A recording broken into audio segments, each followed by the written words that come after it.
Damn it. ఏంటిటా కుండబద్దలు కొడతా అత్త. నమస్కారం, కుండబద్దల ప్రేక్షకులకి స్వాగతం. నేను గౌతమ్ కాటా. ఆంధ్రప్రదేశ్ రాష్ట్ర రాజధాని అమరావతి మీద అనుచిత వ్యాఖ్యలు చేశారనే కారణానికి కొమ్మినేని శ్రీనివాసరావు అరెస్టు, రిమాండు దీని గురించి అందరికీ తెలిసిందే. కానీ ఈ రోజున తాజాగా సుప్రీంకోర్టులో ఈ కొమ్మినేని శ్రీనివాసరావుకి బెయిల్ వచ్చింది.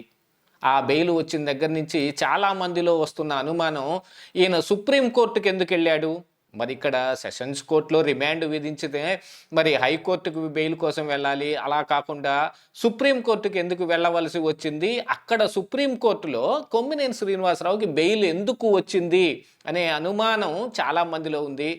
దీని అన్నిటి గురించి ఆయన సుప్రీంకోర్టుకు వెళ్ళవలసిన కారణాలు ఏమిటనేది కానీ, సుప్రీంలో జరిగిన వాదనలు, ప్రతివాదనలు ఎలా ఉన్నాయనే దాని మీద కానీ, లేకపోతే కొమ్మినేని శ్రీనివాసరావుకి ఎస్పెషల్లీ బెయిల్ ఎందుకు వచ్చింది అనే దాని మీద కూడా ఈ వీడియోలో నేను మీకు క్లియర్గా వివరించే ప్రయత్నం చేస్తాను. వీడియో నచ్చితే కనుక ఖచ్చితంగా లైక్ చేయండి, ఇంకా 10 మందికి షేర్ చేయండి. నచ్చితేనే లైక్ చేయండి, నచ్చకపోతే డిస్లైక్ నొక్కండి, ఏమాత్రం మొహమాటం లేదు. సబ్స్క్రైబ్ చేసుకోకుండా ఎవరైనా చూస్తున్నట్టయితే కనుక సబ్స్క్రైబ్ కూడా చేసుకోండి. బెల్ సింబల్ ఆన్ చేసుకుంటే నోటిఫికేషన్ల ద్వారా మన వీడియోలు చాలా త్వరితగతిన మిమ్మల్ని చేరే అవకాశం ఉంటుంది. ఇక అసలు విషయానికి వస్తే, సుప్రీంకోర్టులో కొమ్మినేని శ్రీనివాసరావుకి బెయిల్ ఎందుకు వచ్చింది అనేది ఒకసారి మనం చూసుకుంటే, సుప్రీంలో జరిగిన వాదనలు, ప్రతివాదనల మూలాన కొమ్మినేని శ్రీనివాసరావుకి బెయిల్ వచ్చింది అని చాలామంది రాజకీయ విశ్లేషకులు విశ్లేషిస్తూ ఉన్నారు. దానికంటే ముందుగా ఎస్పెషల్లీ మరి ఇక్కడ హైకోర్టులో బెయిల్ పిటిషన్కి వెళ్లకుండా సుప్రీంకోర్టుకి ఎందుకు వెళ్ళారు అనే అనుమానం కూడా చాలామందిలో ఉంది.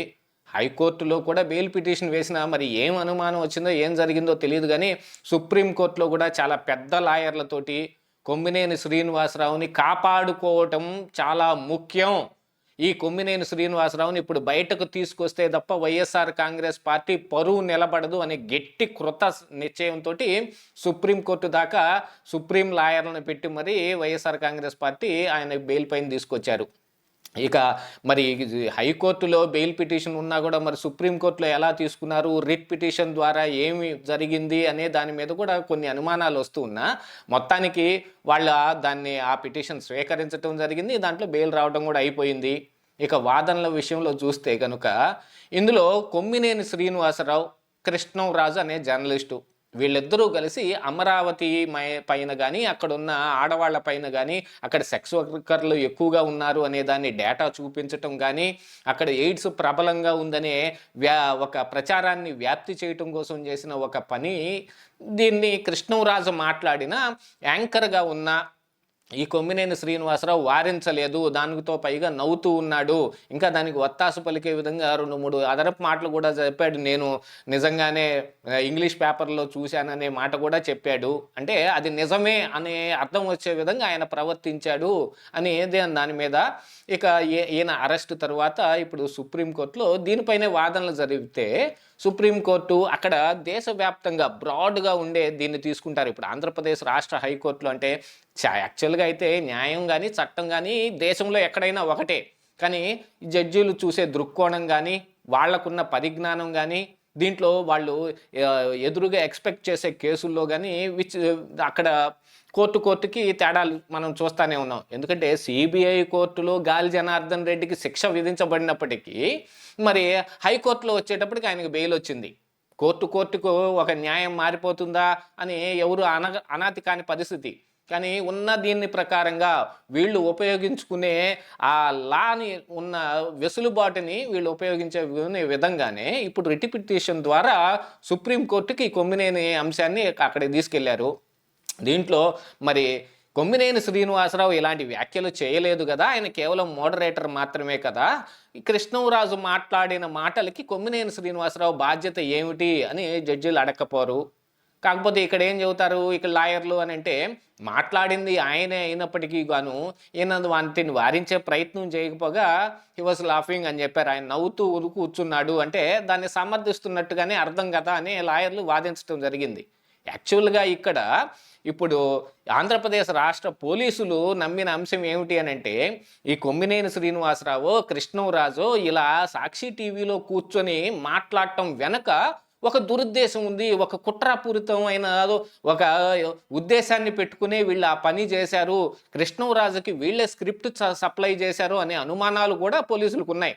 కానీ కోర్టుకు వెళ్ళేటప్పటికీ వీటికి ఖచ్చితమైన ఆధారాలు ఏది సమర్పించనప్పుడు ఈ విషయాన్ని తీసి పక్కన పెట్టే అవకాశం ఉంటుంది.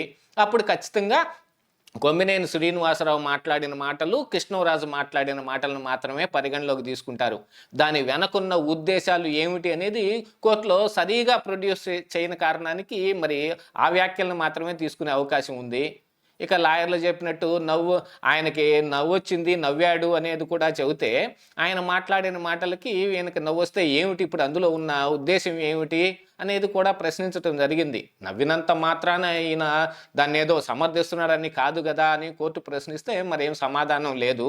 దీంతో పాటుగా కొమ్మినేని శ్రీనివాసరావు, ఈ కృష్ణంరాజు కలిసే ఈ పని చేశారు అనే దానికి ఖచ్చితమైన ఆధారం ఏది కోర్టు దగ్గర లేదు. కోర్టు దగ్గరే కాదు, ఇప్పటికి పోలీసుల దగ్గర కూడా లేదు. దీనిపైన ఖచ్చితంగా విచారణ చేయాలి, దాని వెనుకున్న ఉద్దేశాలన్నింటినీ బయటకు తీయాలి.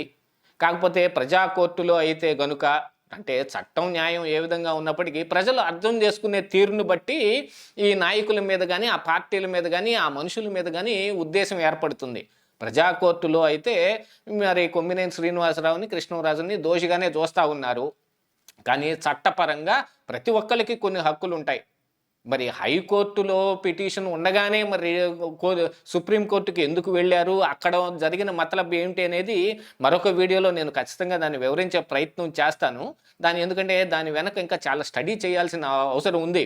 కోర్టు ఏదైనా ఒక పని చేసింది అని అంటే దానికి ఎటువంటి దురుద్దేశం ఆపాదించలేం. ఎందుకంటే చట్టంలో ఉన్న దాని ప్రకారమే వాళ్ళు ఆ పని చేస్తారు. అందులో ఇంకా కూలంకషంగా స్టడీ చేయాల్సిన అవసరం ఉంది.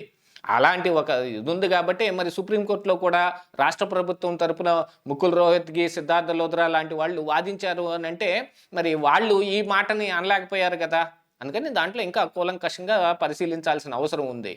యాతావాత కృష్ణంరాజుకి ఈయన కొమ్మినేని శ్రీనివాసరావుకి వచ్చిన బెయిల్కి కొంచెం సంబంధం ఉండే అవకాశాలు ఉన్నాయి. ఈయనకే బెయిల్ వచ్చింది కాబట్టి కృష్ణంరాజుకు కూడా వచ్చే అవకాశం ఉంటుందా అని అంటే అసలు మాట్లాడిన వ్యక్తి ఆయన కాబట్టి బహుశా బెయిల్ రాకపోవచ్చేమో. ఒకవేళ సుప్రీంకోర్టు దాకా వెళితే ఈయనకిచ్చిన కారణానికి ఇస్తామనేది దానికంటే కూడా మాట్లాడిన వ్యక్తి ఆయన కాబట్టి ఆయన ఏ ఉద్దేశంలో మాట్లాడాడనేదే పరిగణలోకి తీసుకోవాలి. కాకపోతే కొంతమంది విశ్లేషిస్తున్నట్టు ఇంత ముందు కేసుల్లో కూడా జరిగినట్టు ఈయన బెయిల్ వస్తే మిగతా అందరికి వచ్చే అవకాశం ఉందనేది అందరూ మాట్లాడుకుంటూ ఉంటారు. కాకపోతే మెయిన్ కల్ప్రిట్ ఆయన, ఇక్కడ A1 ముద్దాయి ఆయన, మాట్లాడింది కూడా ఆయన. ఈయన మాట్లాడలేదు కాబట్టి ఈయన వదిలేరు, కానీ మాట్లాడిన వ్యక్తిని వదలాలని ఏం లేదు. యాతావాత చూస్తే కొమ్మినేని శ్రీనివాసరావుకి బెయిల్ రావడం వైఎస్ఆర్ కాంగ్రెస్ పార్టీకి ఒకంత అస్త్రం దొరికినట్టయింది. న్యాయం గెలిచింది అంటే ఇందులో నిజంగా న్యాయం గెలిచిందా? ప్రేక్షకులే ఆలోచించుకోవాలి. ఇదే ఈరోజు కుండబద్దలు.